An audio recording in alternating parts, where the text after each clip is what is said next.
यहाँ देरी से आने की वजह से जो प्रोग्राम में थोड़ी सी कटौती करनी पड़ी, उसके लिए मैं अपने तरफ से, अपने साथियों की तरफ से, मौलाना सैयद साहब से और आप सबसे माजरत खा हूँ। हम पूंछ आज पूरी दिन रुक जाते, लेकिन श्रीनगर में मेरे वालिद साहब ने पार्टी के वर्किंग कमेटी की मीटिंग रखी है, तो आज रात को हम सबको श्रीनगर वापस पहुंचना पड़ेगा। इस वजह से थोड़ी जल्दी करनी पड़ी, लेकिन तब भी मैं सबसे पहले तो अल्लाह ताला का शुक्रगुजार हूँ, उसके बाद मौलाना सैयद साहब का कि मुझे दोबारा एक मौका मिला यहाँ जामिया ज़ियाउल उलूम में तशरीफ़ होने का। 50 साल किसी भी दायरे की हिस्ट्री में कोई मामूली अरसा नहीं है। हमने वो इदारे देखे जो बनते बनते बंद हुए, जो बने चंद साल रहे और फिर गायब हुए। हमने उन इदारों को भी बनते हुए देखा जो सिर्फ शायद लोगों को लूटने के लिए बने थे, बने, पैसे इकट्ठे किए और फिर गायब हुए। ये एक ऐसा इदारा है जिसने 50 साल मुकम्मल किए, मुश्किल हालात में मुकम्मल किए। यही इदारा अगर किसी बड़े शहर में बनता तो शायद बनाना और आसान होता, लेकिन मौलाना गुलाम कादिर साहब ने उस वक्त इस इदारे को पूंछ में जो बनाने का फैसला किया,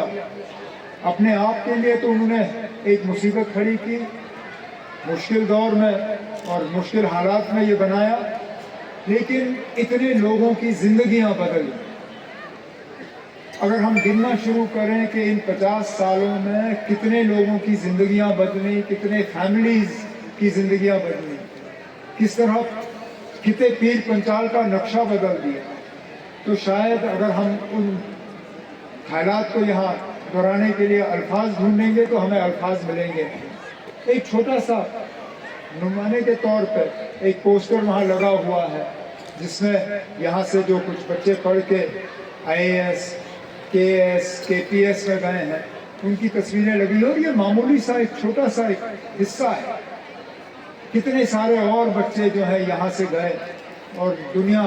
का शायद कोई ऐसा कोना नहीं होगा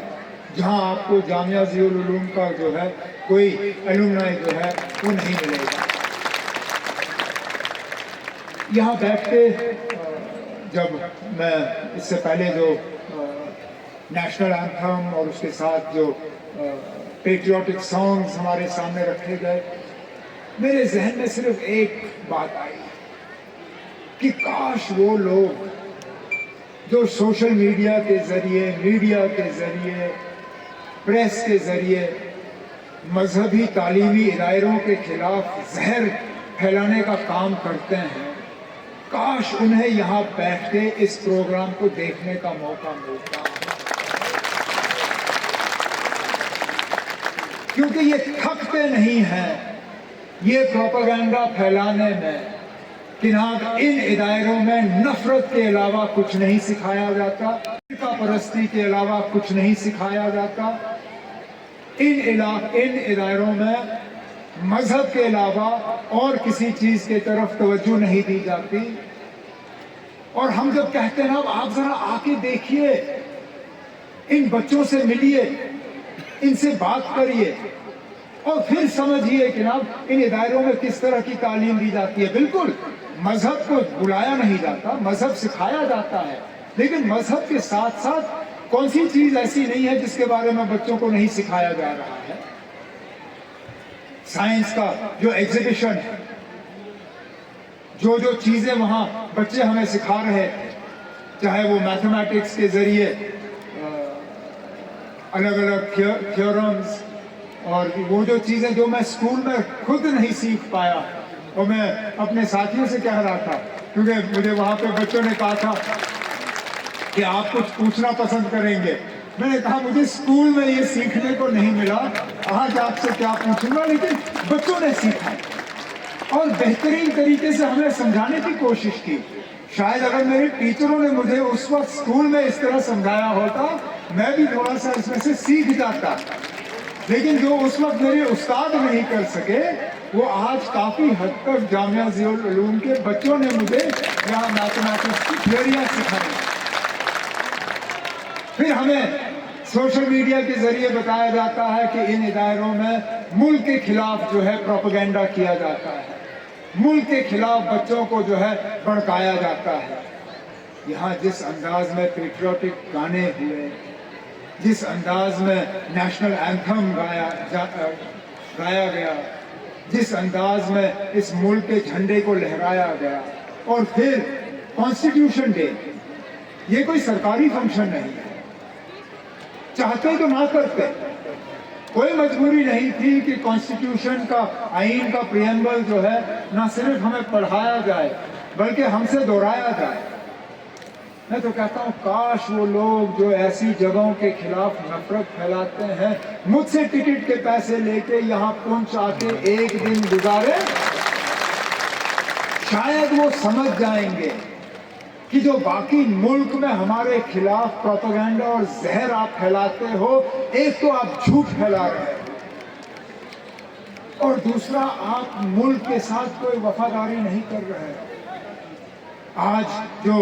कॉन्स्टिट्यूशन डे मनाया जा रहा है, कॉन्स्टिट्यूशन डे का मतलब ये नहीं है कि हम 1 घंटे के लिए आईन को याद करें। कॉन्स्टिट्यूशन डे का मतलब है कि साल के एक एक दिन हम न सिर्फ इस आईन को याद करें बल्कि इस आईन को जिंदा रखें। और इस प्रेम्बल में कहा क्या गया कि हर मजहब को बराबरी का दर्जा होगा, इस मुल्क में हर रहने वाले को जमहूरियत का फायदा मिलेगा, कानून की उनको रखवाली होगी। गुजर रहे हैं जहां बदकिस्मती से कहना पड़ता है आज तालीम को भी मजहब का रंग दिया जाता है। आज मेडिकल कॉलेज में भी ये कहा जाता है कि यहाँ मुस्लिम नहीं पढ़ना चाहिए, यहाँ गैर हिंदू नहीं पढ़ने चाहिए। अब हम बच्चों के मेरिट को एक तरफ रख के मजहब के बुनियाद पर अब ये फैसले करना शुरू करेंगे, तो मुझे बताइए ना कहाँ जाएगा मुल्क का आईन? तो जो लोग हमें मुल्क के आईन की सबक सिखाते हैं, जो लोग हमें कॉन्स्टिट्यूशन डे पढ़ाते हैं, उन्हें मैं दोबारा इस जामिया ज़ियाउल उलूम के प्रोग्राम के सिलसिले में जो बच्चों ने यहाँ पेश किया, उन्हें कहता हूँ ना कि अगर वाकई आप इस मुल्क के आईन को समझते हो और इस मुल्क के आईन को जानते हो तो इस दायरे के बच्चों को देखिए, यहाँ के उस्तादों को देखिए, यहाँ के चेयरमैन को देखिए, यहाँ के सरपरस्त मौलाना गुलाम कादिर साहब को देखिए। भाईचारे को बुलंद रखने में कौन सी कमी रखी? जब कभी यहाँ हालात थोड़े नाजुक हुए, अगर हमारी और किसी भी हुकूमत की अगर किसी पे नजर पड़ी तो सबसे पहले मौलाना गुलाम कादिर साहब पे और इस दायरे पे नजर पड़ी। हमेशा इन्होंने हुकूमत की मदद की यहाँ हालात को बेहतर बनाए रखने में, भाईचारे को कायम करने में। जब यहाँ पे कोई नेचुरल डिजास्टर आया उसमें भी इस जामिया ने अपना रोल अदा किया और लोगों की मदद करने की कोशिश की। तालीम में कोई कमी नहीं रखी। इसी बात का नतीजा है कि यूपीएससी इम्तिहान, केएएस, केपीएस, इसमें बच्चे जो हैं पास हो जाते हैं, न सिर्फ पास होते हैं बल्कि कामयाबी हासिल करते हैं। और इसलिए मैंने ज़रूरी समझा कि तमाम बाकी अपनी जिम्मेदारियों को एक तरफ रख के किसी न किसी तरह आज मैं यहाँ पहुँच के यहाँ स्टेज पर खड़े होकर मौलाना गुलाम कादिर साहब को, मौलाना सैयद साहब को, यहाँ पे जो फैकल्टी है इस जामिया की और जो यहाँ पे स्टूडेंट्स हैं, आप सबको अपने तरफ से मुबारक करूँ, क्योंकि एक रिश्ता मेरा खुद का इस इदारे के साथ जुड़ा हुआ है। एक तो है वो रिश्ता जो विरासत में हमें दी जाती है। मेरे दादा मरहूम का एक रिश्ता मौलाना गुलाम कादिर साहब के साथ था, वो रिश्ता मुझे विरासत में मिला। मेरे वालिद साहब का इनके साथ और इस इदारे के साथ